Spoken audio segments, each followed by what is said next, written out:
So I'm Graham Moore. I'm based in Cardiff University, Professor of Social Science and Public Health. I'm going to be giving an overview of kind of developing a career in public health. And I don't know if I've slightly subverted the brief, because rather than talking just about my own individual career journey, I'm talking much more about kind of building a team and sustaining a team.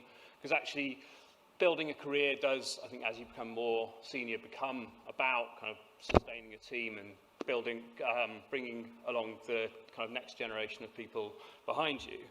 I had worried a little bit in putting these together that my text was going to be a little bit too small for the screen, because you never know whether you're going to get a little TV in a massive long room, or I think we're going to be okay, actually. So my background's in intervention science, interventions to improve public health and reduce inequalities. I might stoop down a little bit because the microphone's a bit far away from me because I'm ridiculously tall. This is the main focus of the work we do in the Decipher Centre. So some of our work focuses on things like improving mental health in schools. We've got colleagues working with homeless centres to support smoking cessation. We're working on adaptation of dementia self-management programmes across countries and contexts. And good public health research is about kind of providing understandings of what works to enable populations to lead happier, healthier lives and to reduce inequalities. And lots of the evidence gaps that we're focused on are kind of around kind of how we develop, evaluate and implement effective and sustainable changes outside of kind of healthcare contexts. All domains have the potential to influence health. And the priorities can change quite rapidly in public health, and I need to stop kind of gesticulating because I'm not. The research questions are kind of shaped via funders will launch commission calls. I'm Deputy Chair of the NIHR's Public Health Research Committee, on that committee for the last 2 days, and lots of the bids that come in there are kind of responses to things that the funder has identified as priorities.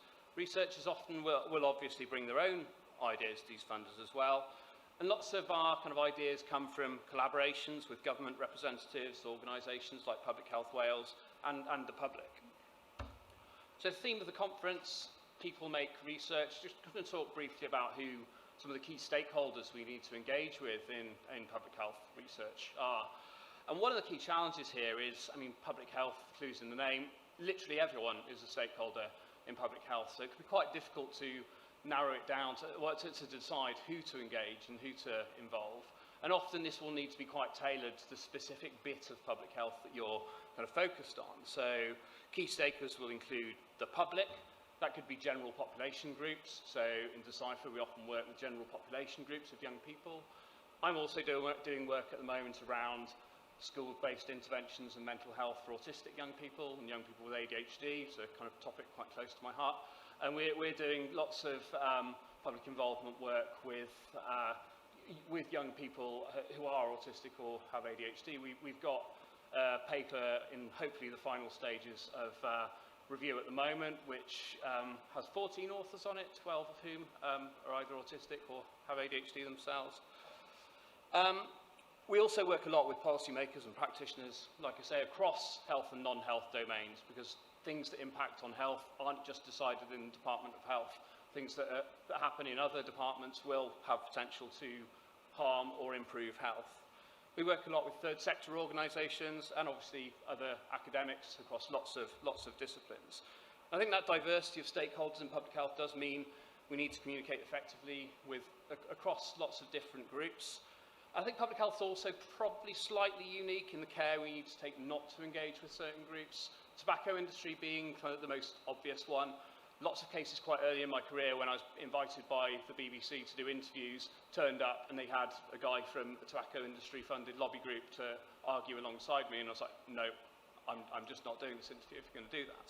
But there are lots of grey areas as well, lots of industries that some researchers will engage with, others won't. People take slightly different positions.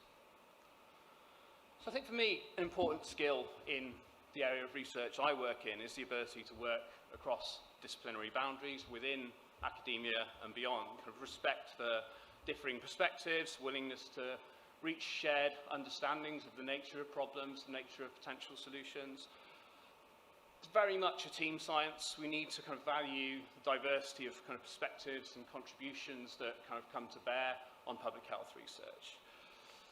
And we also need to develop an understanding of and kind of respect for a diverse range of methodologies. I think in the 7 years I've been involved in the NIHR Public Health Research Committee, for example, it's very much shifted from a focus on funding mainly trials towards funding a much broader set of evaluative studies, lots of natural experiments, modelling studies. So the types of methods that are used in public health really evolve quite a lot over time.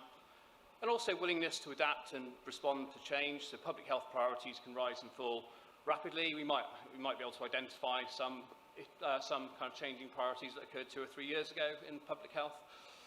Okay. We've also seen from some of the major funders kind of increasing investment in sort of responsive infrastructures that kind of expect us to be able to do work that's kind of rapidly kind of responding to any kind of topic area, any kind of population, just applying kind of flexible methodological skills across those. I think lots of these skills can be learned formally, but also by kind of doing and being around other scientists and stakeholders who see the same issues from different perspectives.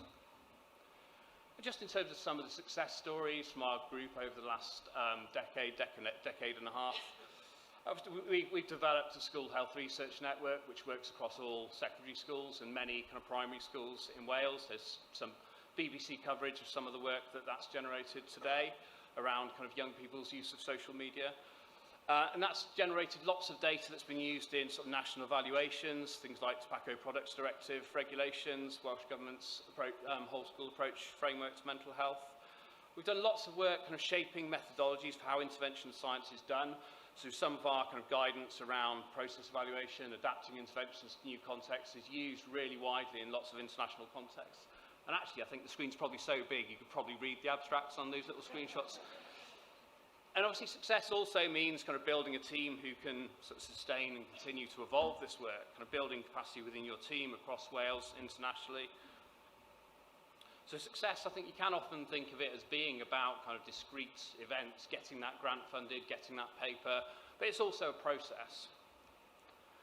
So challenges, I mentioned the need for interdisciplinarity. Everyone's telling us we need to work in more interdisciplinary ways.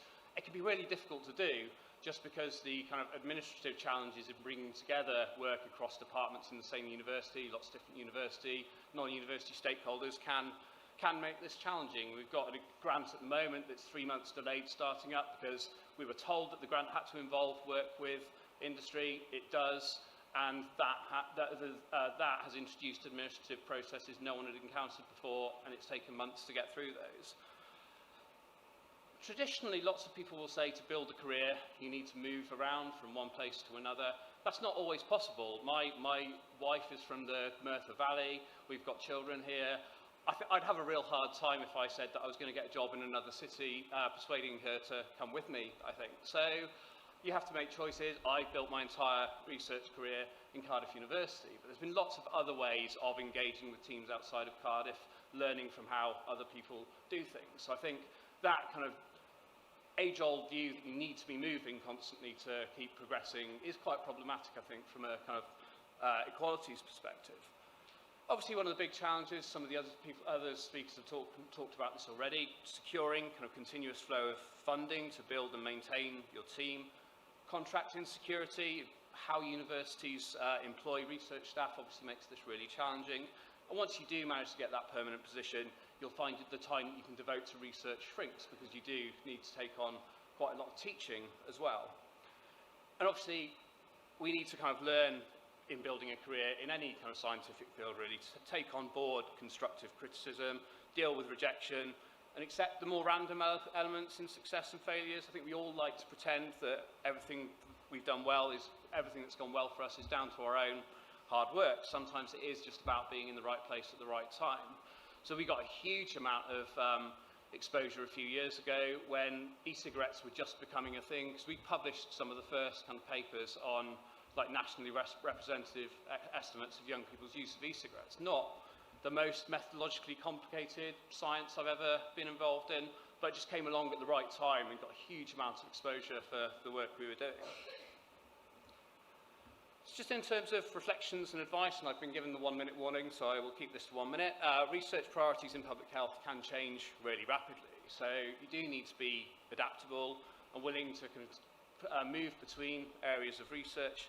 There is no single path. Some people do pick a single kind of topic and build a program around that, adapting flexibly to kind of how policy changes around that topic over time.